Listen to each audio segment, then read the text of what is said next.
Selamat siang semuanya. Pada kesempatan kali ini, kami dari kelompok 1 akan mempresentasikan hasil diskusi kami dengan topik Standar Nasional Pemerintahan Pendidikan. Dengan anggota Alfira Nurul Husna, Aulia Sari, Muhammad Farijal, Jody Nur Sahada, Rawati Tiarma Indah Munte, Tiara Ayu Seila. Kami mengucapkan terima kasih kepada Ibu Alfa selaku dosen pengampu perencanaan pembelajaran matematika atas kesempatan yang diberikan kepada kami. Standar Nasional Pemerintahan Pendidikan.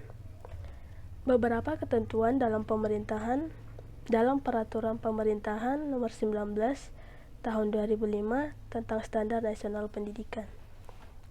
Lembaran Negara Republik Indonesia Tahun 2005 Nomor 41. Tambahan Lembaga Negara Republik Indonesia Nomor 4496. Ketentuan Pasal 1 diubah sehingga Pasal 1 berbunyi sebagai berikut. Standar Nasional Pendidikan adalah kriteria minimal tentang sistem pendidikan di seluruh wilayah hukum Negara Kesatuan Republik Indonesia.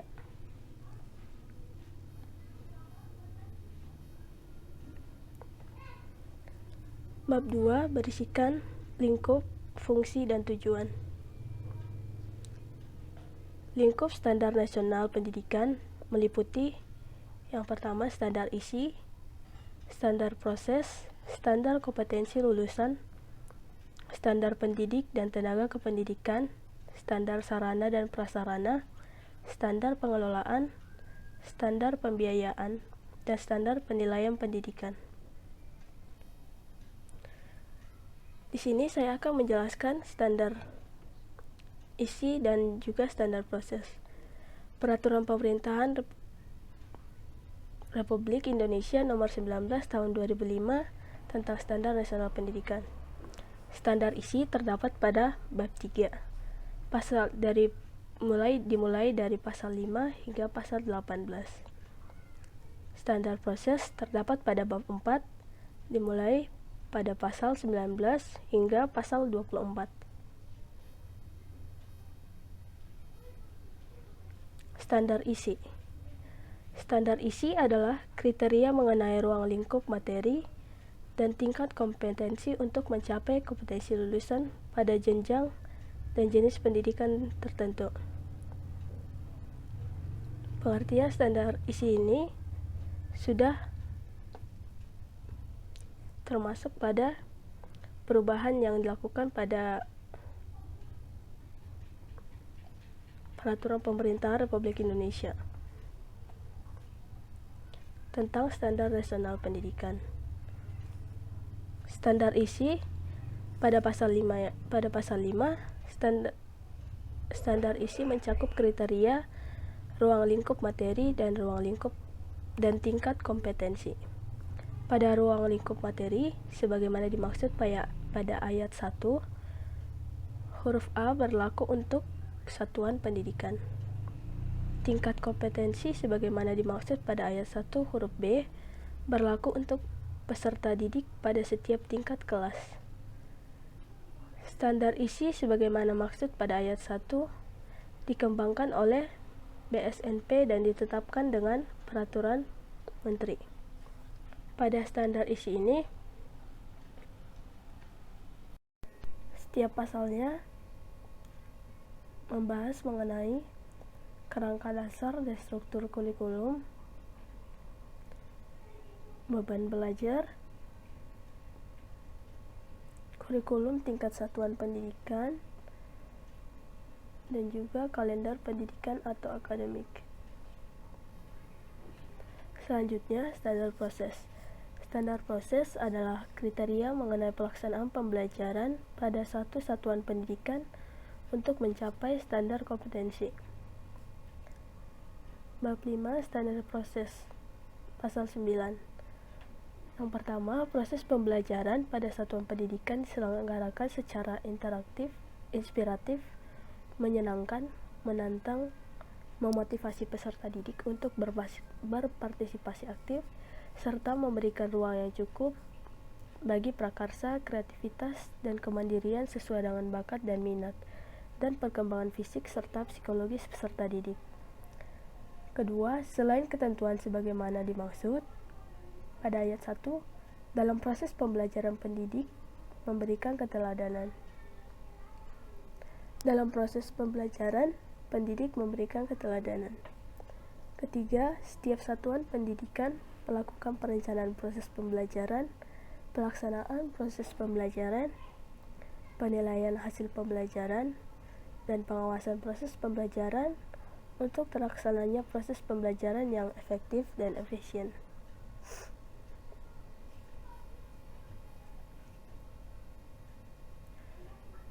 Selanjutnya akan dijelaskan oleh anggota kelompok saya yang lain. Baik, selanjutnya saya Dudi Nursada akan melanjutkan presentasi. Standar kompetensi lulusan. Pengertiannya, standar kompetensi lulusan adalah kriteria mengenai kualifikasi kemampuan lulusan yang mencakup sikap, pengetahuan, dan keterampilan. Tujuannya adalah digunakan sebagai acuan utama pengembangan standar isi, standar proses, standar penilaian pendidikan, standar pendidik dan tenaga kependidikan, standar sarana dan prasarana, standar pengelolaan, dan standar pembiayaan. Kemudian ruang lingkupnya adalah terdiri atas kriteria kualifikasi kemampuan peserta didik yang diharapkan dapat dicapai setelah menyelesaikan masa belajarnya di satuan pendidikan pada jenjang pendidikan dasar dan menengah. Kemudian di sini terdapat kompetensi lulusan satuan pendidikan dimensi sikap untuk SD, SMP, dan SMA atau paket A, paket B, dan paket C. Untuk jenjang SD memiliki perilaku yang mencerminkan sikap. Yang pertama, beriman dan bertakwa kepada Tuhan Yang Maha Esa, berkarakter jujur dan peduli, bertanggung jawab, pembelajar sejati sepanjang hayat, dan sehat jasmani dan rohani. Sesuai dengan perkembangan anak di lingkungan keluarga, sekolah, masyarakat, dan lingkungan alam sekitar, bangsa, dan negara. Kemudian untuk SMP, rumusannya yaitu memiliki perilaku yang mencerminkan sikap. Yang pertama, beriman dan bertakwa kepada Tuhan Yang Maha Esa, berkarakter jujur dan peduli, bertanggung jawab, pembelajar sejati panjang hayat, dan sehat jasmani dan rohani. Kemudian rumusan ini sesuai dengan perkembangan anak di lingkungan keluarga, sekolah, masyarakat, dan lingkungan alam sekitar, bangsa, negara, dan kawasan regional. Kemudian untuk jenjang SMA memiliki rumusan memiliki perilaku yang mencerminkan sikap. Yang pertama, beriman dan bertakwa kepada Tuhan Yang Maha Esa, berkarakter jujur dan peduli, bertanggung jawab, pembelajar sejati sepanjang hayat, dan sehat jasmani dan rohani. Rumusan ini harus sesuai dengan perkembangan anak di lingkungan keluarga, sekolah, masyarakat, dan lingkungan alam sekitar, bangsa, negara, kawasan regional, dan internasional. Kemudian di sini terdapat kompetensi lulusan satuan pendidikan dimensi pengetahuan. Untuk jenjang SD, rumusannya memiliki pengetahuan faktual, konseptual, prosedural, dan metakognitif pada tingkat dasar berkenaan dengan yang pertama ilmu pengetahuan, kedua teknologi, ketiga seni, dan keempat budaya, yaitu mampu mengaitkan pengetahuan di atas dalam konteks diri sendiri, keluarga, sekolah, masyarakat, dan lingkungan alam sekitar, bangsa, dan negara. Kemudian untuk jenjang SMP, rumusannya memiliki pengetahuan faktual, konseptual, prosedural, dan metakognitif pada tingkat teknis dan spesifik sederhana berkenaan dengan yang pertama ilmu pengetahuan, teknologi, seni, dan budaya. Mampu mengaitkan pengetahuan di atas dalam konteks diri sendiri, keluarga, sekolah, masyarakat, dan lingkungan alam sekitar, bangsa, negara, dan kawasan regional. Kemudian untuk jenjang SMA, Rumusannya yaitu memiliki pengetahuan faktual, konseptual, prosedural, dan metakognitif pada tingkat teknis, spesifik, detail, dan kompleks. Berkenaan dengan yang pertama ilmu pengetahuan, teknologi, seni, budaya, dan humaniora, yaitu mampu mengaitkan pengetahuan di atas dalam konteks diri sendiri, keluarga, sekolah, masyarakat, dan lingkungan alam sekitar, bangsa, negara, serta kawasan regional dan internasional. Kemudian di sini terdapat kompetensi lulusan satuan pendidikan dimensi keterampilan. Untuk jenjang SD, memiliki rumusan memiliki keterampilan berpikir dan bertindak yang pertama kreatif, produktif, kritis, mandiri, kolaboratif, dan komunikatif. Melalui pendekatan ilmiah sesuai dengan tahap perkembangan anak yang relevan dengan tugas yang diberikan. Kemudian untuk jenjang SMP memiliki rumusan memiliki keterampilan berpikir dan bertindak yang pertama kreatif, produktif, kritis, mandiri, kolaboratif, dan komunikatif. Melalui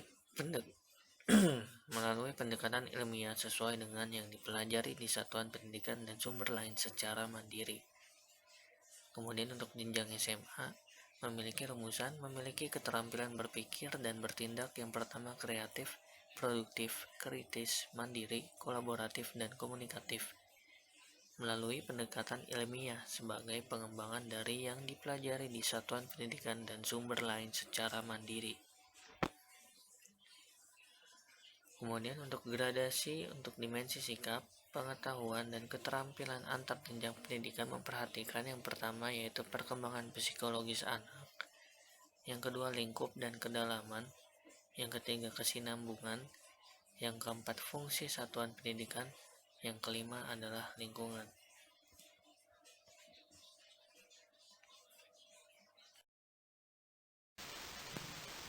Selanjutnya ada standar pendidik dan tenaga kependidikan.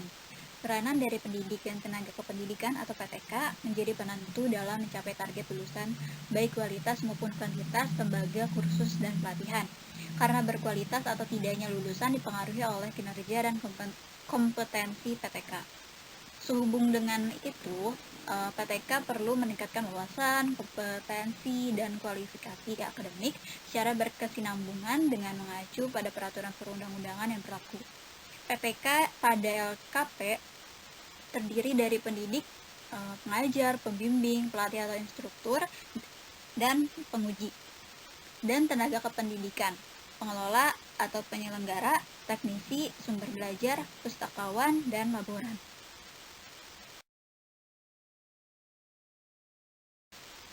Nah, ada kualifikasi akademik dan kompetensi PTK pada LKP diatur dalam peraturan perundang-undangan berikut. Untuk pendidik, yang pertama ada Peraturan Menteri Pendidikan dan Kebudayaan Nomor 90 Tahun 2014 tentang standar kualifikasi dan kompetensi instruktur pada kursus dan pelatihan, yang mana pasalnya itu berbunyi instruktur pada kursus dan pelatihan wajib memenuhi standar kualifikasi akademik dan kompetensi yang berlaku secara nasional. Yang kedua ada Peraturan Menteri Pendidikan Nasional Nomor 40 Tahun 2009 tentang standar penguji pada kursus dan pelatihan, yang berbunyi penguji pada kursus dan pelatihan wajib memenuhi standar penguji pada kursus dan pelatihan yang berlaku secara nasional. Yang ketiga ada Peraturan Menteri Pendidikan Nasional Nomor 41 Tahun 2009 tentang standar pembimbing pada kursus dan pelatihan.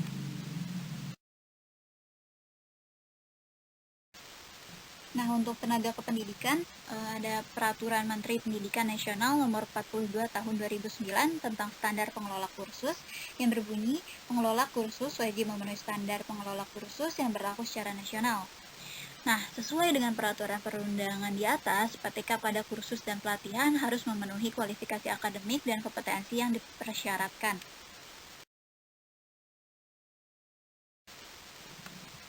Kualifikasi akademik untuk instruktur dan atau penguji. Yang pertama, kualifikasi akademik minimum instruktur dan atau penguji pada kursus dan pelatihan berbasis keilmuan instruktur. Pada kursus dan pelatihan berbasis keilmuan harus memiliki kualifikasi akademik minimal sarjana atau S1 atau diploma 4 atau D4 yang diperoleh dari perguruan tinggi terakreditasi. Yang kedua, kualifikasi akademik, instruktur, dan atau penguji pada kursus dan pelatihan bersifat teknis praktis. Instruktur pada kursus dan pelatihan bersifat teknis praktis harus memiliki kualifikasi akademik minimal lulusan SMA atau SMK atau MA atau paket C dengan pengalaman minimal 3 tahun sebagai pendidik dalam bidangnya dan memiliki sertifikat instruktur. Untuk tenaga kependidikan di LKP memiliki kualifikasi akademik minimal lulusan SMA atau SMK atau MA atau paket C dengan pengalaman minimal 3 tahun dan memiliki sertifikat pengelola kursus dan pelatihan yang diterbitkan oleh lembaga yang ditetapkan oleh pemerintah.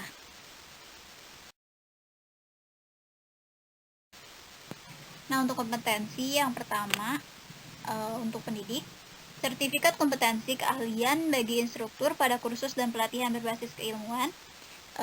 Instruktur dikeluarkan atau diakui oleh perguruan tinggi penyelenggara program keahlian dan atau lembaga yang ditunjuk oleh pemerintah.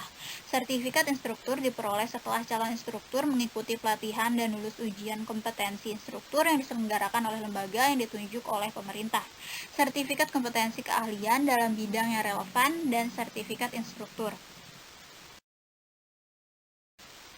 Yang kedua, sertifikat bagi instruktur pada kursus dan pelatihan bersifat teknis praktis diperoleh setelah calon instruktur mengikuti pelatihan dan lulus ujian kompetensi instruktur yang diselenggarakan oleh lembaga yang ditunjuk oleh pemerintah. Yang kedua, untuk penguji dipersyaratkan memiliki 4 aspek kompetensi yang bersifat umum dan berlaku untuk semua penguji, yaitu kompetensi pedagogik, kompetensi profesional, kompetensi kepribadian, dan kompetensi sosial.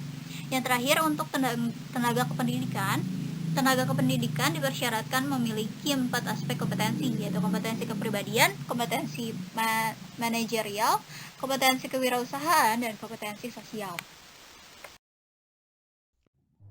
Standar Nasional Pendidikan Sarana dan Prasarana merupakan kriteria mengenai ruangan atau sarana dan prasarana yang harus dimiliki tiap satuan pendidikan dan sumber belajar lain yang diperlukan untuk menunjang proses pembelajaran, termasuk penggunaan teknologi informasi dan komunikasi. Standar sarana dan prasarana memiliki klasifikasi, yaitu setiap satuan pendidikan wajib memiliki alat ataupun media pendidikan seperti buku dan sumber belajar lainnya ataupun perlengkapan lainnya yang diperlukan untuk menunjang proses pembelajaran yang teratur dan berkelanjutan. Selanjutnya yaitu setiap satuan pendidikan wajib memiliki prasarana yang meliputi ruangan-ruangan yang terdapat pada satuan pendidikan untuk menunjang proses pembelajaran yang teratur dan berkelanjutan. Klasifikasi selanjutnya yaitu standar keragaman jenis peralatan pada laboratorium IPA, laboratorium bahasa, dan laboratorium komputer, dan peralatan pembelajaran lainnya pada satuan pendidikan dinyatakan dalam daftar yang berisi jenis minimal peralatan yang harus tersedia. Dan standar jumlah peralatan tersebut sebagaimana yang dimaksud pada poin 1 dinyatakan dalam rasio minimal jumlah peralatan per peserta didik. Standar buku perpustakaan dinyatakan dalam jumlah judul dan jenis buku yang di perpustakaan satuan pendidikan. Dan jumlah buku teks di pelajaran di perpustakaan dinyatakan dalam rasio minimal jumlah buku untuk masing-masing mata pelajaran di perpustakaan satuan pendidikan untuk setiap peserta didik. Dan kelayakan isi bahasa penyajian dan kegrafikan buku teks pelajaran dinilai oleh BSNP dan ditetapkan dengan peraturan menteri. Dan standar sumber belajar lainnya untuk setiap satuan pendidikan dinyatakan dalam rasio jumlah sumber belajar terhadap peserta didik sesuai dengan jenis sumber belajar dan karakteristik satuan pendidikan. Klasifikasi selanjutnya yaitu lahan sebagai dimaksud pada Pasal 42 ayat 2 untuk bangunan, satuan pendidikan, lahan praktek, lahan untuk prasarana, penunjang, dan lahan pertamanan untuk menjadikan satuan pendidikan suatu lingkungan yang secara ekologis nyaman dan sehat. Yang kedua yaitu standar lahan satuan pendidikan dinyatakan dalam rasio luas lahan per peserta didik. Yang ketiga yaitu standar letak lahan satuan pendidikan mempertimbangkan letak lahan di dalam klaster satuan pendidikan sejenis dan sejenjang, serta letak lahan satuan pendidikan di dalam klaster satuan pendidikan yang menjadi pengumpan masukan peserta didik. Yang keempat yaitu standar letak lahan satuan pendidikan mempertimbangkan jarak tempuh maksimal yang harus dilalui oleh peserta didik untuk menjangkau satuan pendidikan. Yang terakhir yaitu standar letak lahan satuan pendidikan mempertimbangkan keamanan, kenyamanan, dan kesehatan lingkungan. Klasifikasi selanjutnya yaitu standar rasio luas ruang kelas per peserta didik dirumuskan oleh BSNP dan bangunan per peserta didik dirumuskan juga oleh BSNP. Standar kualitas bangunan minimal pada satuan pendidikan dasar dan menengah adalah kelas B, dan standar kualitas bangunan minimal pada satuan pendidikan tingkat adalah kelas A. Pada daerah rawan gempa atau tanahnya labil, bangunan satuan pendidikan harus memenuhi ketentuan standar bangunan tahan gempa, serta standar kualitas bangunan satuan pendidikan sebagaimana yang dimaksud pada poin 3, 4, dan 5 mengacu pada ketetapan Menteri yang menangani urusan pemerintahan di bidang pekerjaan umum. Klasifikasi selanjutnya yaitu Pasal 46 satuan pendidikan yang memiliki peserta didik, pendidik, dan atau tenaga kependidikan yang memerlukan layanan khusus wajib menyediakan akses ke sarana dan prasarana yang sesuai dengan kebutuhan mereka. Yang kedua yaitu kriteria penyediaan akses sarana dan prasarana sebagai dimaksud pada ayat 1 dikembangkan oleh BSNP dan ditetapkan dengan peraturan Menteri. Pasal 47 pemeliharaan sarana dan prasarana pendidikan sebagaimana dimaksud pada pasal 42 sampai dengan pasal 46 menjadi tanggung jawab satuan pendidikan yang bersangkutan. Yang kedua yaitu pemeliharaan sebagaimana dimaksud pada poin 1 dilakukan berkala dan berkesinambungan dengan memperhatikan masa pakai. Yang ketiga yaitu pengaturan tentang masa pakai sebagaimana dimaksud pada poin 2 ditetapkan dengan peraturan Menteri.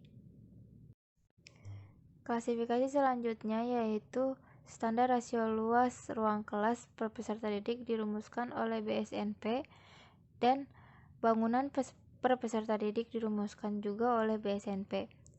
Standar kualitas bangunan minimal pada satuan pendidikan dasar dan menengah adalah kelas B, dan standar kualitas bangunan minimal pada satuan pendidikan tingkat adalah kelas A. Pada daerah rawan gempa atau tanahnya labil, bangunan satuan pendidikan harus memenuhi ketentuan standar bangunan tahan gempa, serta standar kualitas bangunan satuan pendidikan sebagaimana yang dimaksud pada poin 3, 4, dan 5 mengacu pada ketetapan Menteri yang menangani urusan pemerintahan di bidang pekerjaan umum. Oke, selanjutnya saya Alfira Nurul Husna. Di sini saya akan mempresentasikan mengenai standar pengelolaan. Standar pengelolaan sendiri telah disebutkan atau telah dicantumkan pada peraturan pemerintah nomor 32 tahun 2013 yang bahwasannya standar pengelolaan sendiri merupakan kriteria mengenai perencanaan, pelaksanaan, dan juga pengawasan kegiatan pendidikan pada tingkat satuan pendidikan baik di kabupaten atau kota, provinsi ataupun nasional agar tercapai efisiensi dan juga efektivitasnya dalam penyelenggaraan pendidikan. Selanjutnya, pembagian standar pengelolaan. Pembagian standar pengelolaan ini dibagi menjadi 3 bagian, dan hal tersebut pun telah tercantum pada Peraturan Pemerintah Nomor 19 Tahun 2005 pada pasal 49 sampai dengan pasal 61. Di sini yang pertama yang akan kita bahas yaitu menurut satuan pendidikan, di mana di sini dibagi menjadi yang pertama di sini ada manajemen pendidikan. Nah, manajemen pendidikan ini telah dicantumkan pada pasal 49 ayat 1 pada Peraturan Pemerintah Nomor 19 Tahun 2005 bahwasanya manajemen pada setiap sekolah, baik tingkatan dasar sampai dengan menengah, haruslah berbasis pada kemandirian, kemitraan, partisipasi, keterbukaan, dan juga akuntabilitas. Selanjutnya di sini mengenai pemimpin satuan pendidikan. Nah, mengenai pemimpin satuan pendidikan sendiri ini telah tercantum pada pasal 50 ayat 1 sampai dengan 3 pada Peraturan Pemerintah Nomor 19 Tahun 2005 bahwasanya setiap satuan pendidikan haruslah dipimpin oleh seorang kepala satuan pendidikan, serta untuk tingkat SMP, MTS, dan sederajatnya haruslah dipimpin oleh seorang kepala satuan pendidikan dan juga seorang wakil kepala satuan pendidikan.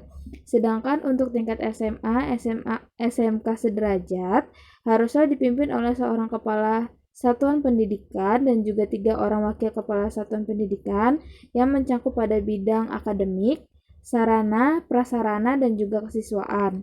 Selanjutnya di sini mengenai rencana kerja tahunan. Nah, rencana kerja tahunan ini telah tercantum pada pasal 53 ayat 1 dan 2, di mana rencana kerja tahunan ini merupakan penjabaran pada rencana kerja jangka menengah pada satuan pendidikan dalam kurun waktu 4 tahun. Nah, di antaranya yang pertama itu terdapat kalender pendidikan yang mencakup pada jadwal pembelajaran, ulangan, ujian, kegiatan ekstrakurikuler, dan hari libur. Selanjutnya di sini ada jadwal penyusunan kurikulum untuk tahun ajaran selanjutnya, ada mata pelajaran atau mata kuliah untuk semester ganjil, genap, ataupun semester pendek bila ada. Selanjutnya di sini ada penugasan pendidik pada mata pelajaran ataupun mata kuliah. Selanjutnya di sini ada buku teks pelajaran yang akan digunakan. Selanjutnya ada jadwal penggunaan dan juga pemeliharaan sarana prasarana pembelajaran. Selanjutnya di sini ada pengandaan, penggunaan, dan persediaan minimal bahan habis pakai. Selanjutnya di sini ada program peningkatan mutu, di mana di sini akan membahas mengenai jenis, durasi, peserta, dan penyelenggaraan program. Selanjutnya di sini ada jadwal rapat dewan didik, di mana ada rapat konsultasi satuan pendidikan dengan orang tua ataupun wali peserta didik, dan juga ada rapat satuan pendidikan dengan komite sekolah ataupun madrasah untuk jenjang pendidikan dasar sampai dengan menengah. Selanjutnya di sini ada rencana anggaran pendapatan dan belanja atau RAPB untuk satuan pendidikan untuk masa kerja 1 tahun. Dan terakhir, di sini ada jadwal penyusunan laporan akuntabilitas dan kinerja satuan pendidikan untuk 1 tahun terakhir.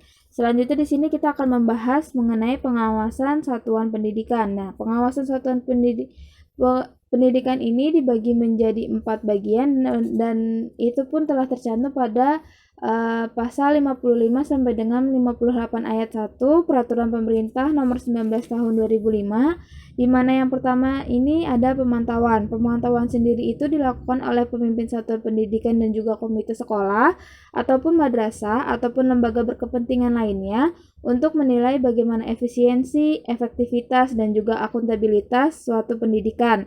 Nah, di sini ada supervisi. Supervisi sendiri itu meliputi supervisi manajerial dan juga akademik yang dilakukan secara teratur dan berkesinambungan oleh pengawas ataupun penilik serta kepala satuan pendidikan. Dan di sini ada evaluasi. Selanjutnya habis evaluasi itu ada pelaporan, di mana pelaporan sendiri dilakukan oleh pendidik, tenaga pendidikan, pemimpin suatu satuan pendidikan, dan juga pengawas satuan pendidikan. Dan yang terakhir yaitu tindak lanjut akan hasil pengawasan. Ya, kemudian yang kedua di sini ada standar pengelolaan oleh pemerintah daerah ya.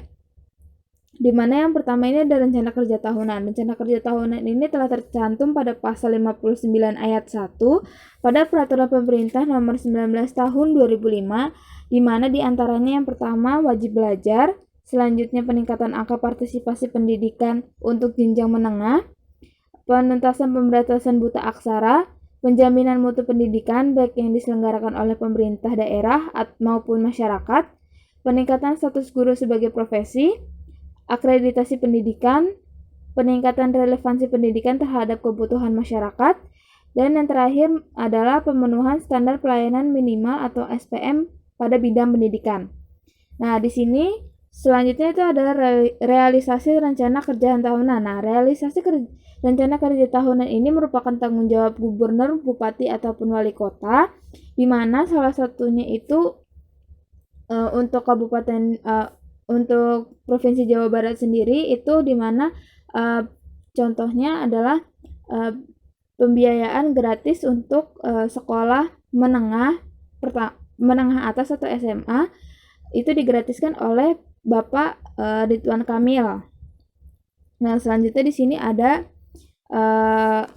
standar pengelolaan menurut pemerintah. Nah, di sini ada rencana kerja tahunan. Rencana kerja tahunan ini telah tercantum pada pasal 60 huruf A sampai dengan K, di mana diantaranya yang pertama wajib belajar, yang kedua itu peningkatan angka partisipasi pendidikan untuk jenjang menengah dan atas, selanjutnya ada penuntasan pemberantasan buta aksara, selanjutnya ada penjaminan mutu pendidikan baik yang diselenggarakan oleh pemerintah maupun masyarakat, peningkatan status guru sebagai profesi, peningkatan mutu dosen, standarisasi pendidikan, akreditasi pendidikan, peningkatan relevansi pendidikan terhadap kebutuhan lokal, nasional, dan global, pemenuhan SPM pada bidang pendidikan, penjaminan mutu pendidikan nasional, dan yang terakhir adalah penyelenggaraan satuan pendidikan, di mana penyelenggaraan satuan pendidikan ini dilakukan oleh pemerintah dan pemerintah daerah untuk sekolah dasar dan sekolah menengah.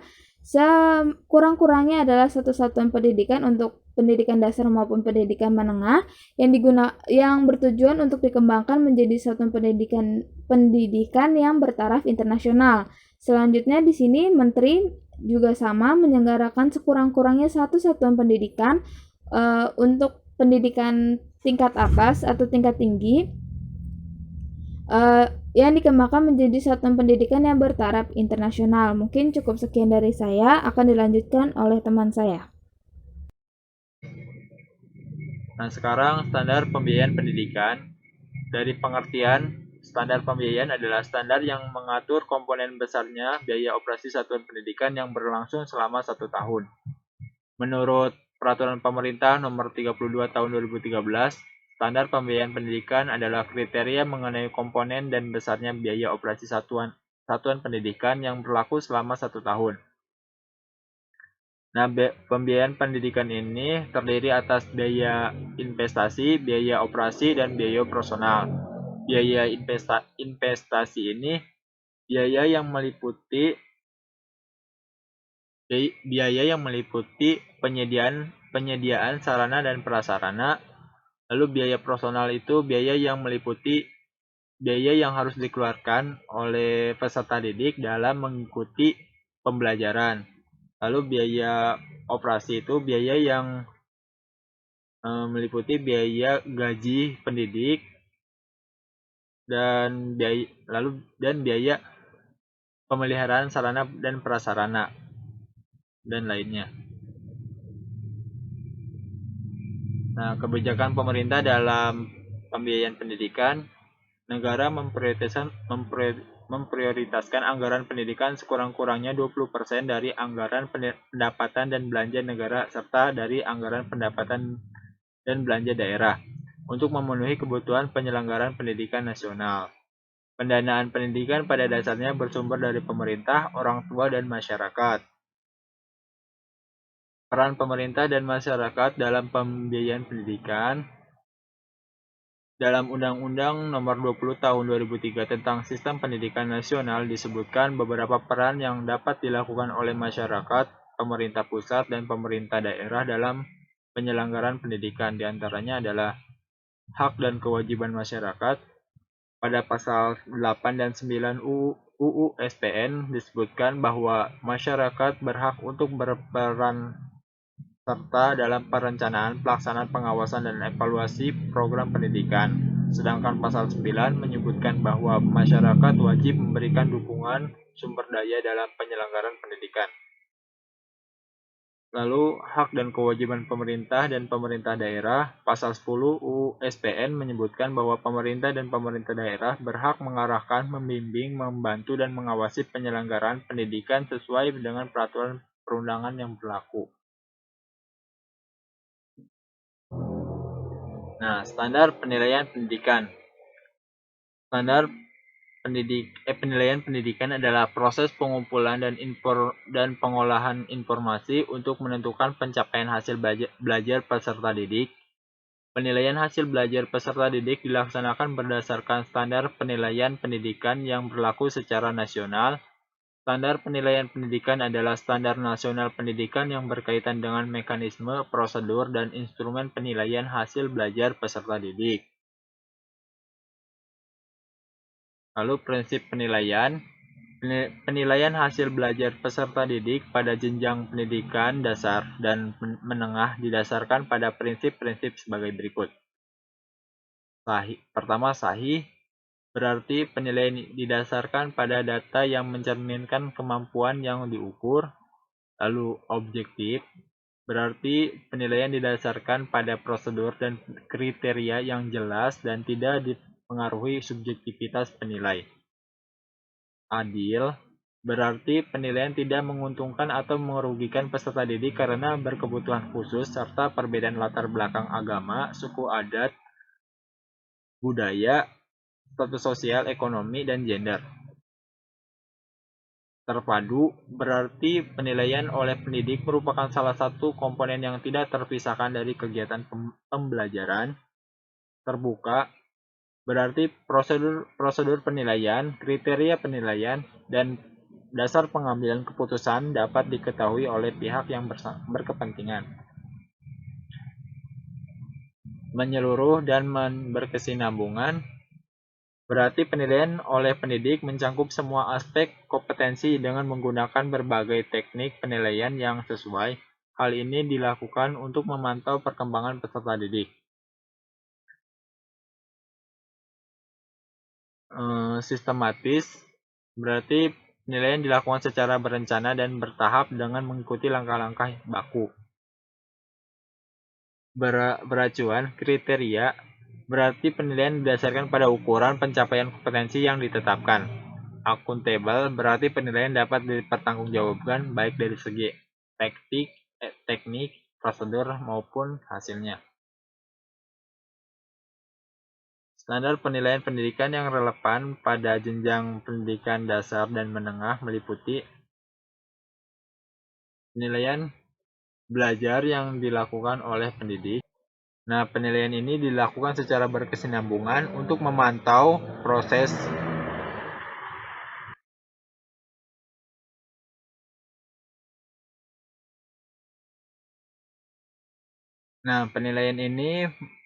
penilaian oleh satuan pendidikan ini merupakan penilaian yang dilakukan oleh satuan pendidikan untuk menentukan kelulusan peserta didik dengan mempertimbangkan penilaian peserta didik oleh pendidik. Nah, penilaian ini bertujuan untuk menilai pencapaian standar kompetensi lulusan untuk semua mata pelajaran yang dilakukan melalui ujian sekolah atau US. Lalu, penilaian hasil belajar oleh pemerintah. Nah, penilaian yang dilakukan untuk menilai pencapaian kompetensi lulusan secara nasional pada mata pelajaran tertentu dalam bentuk ujian nasional atau UN. Nah, sekian pembahasan dari kelompok kami, kurang lebihnya mohon maaf. Wassalamualaikum warahmatullahi wabarakatuh. Terima kasih.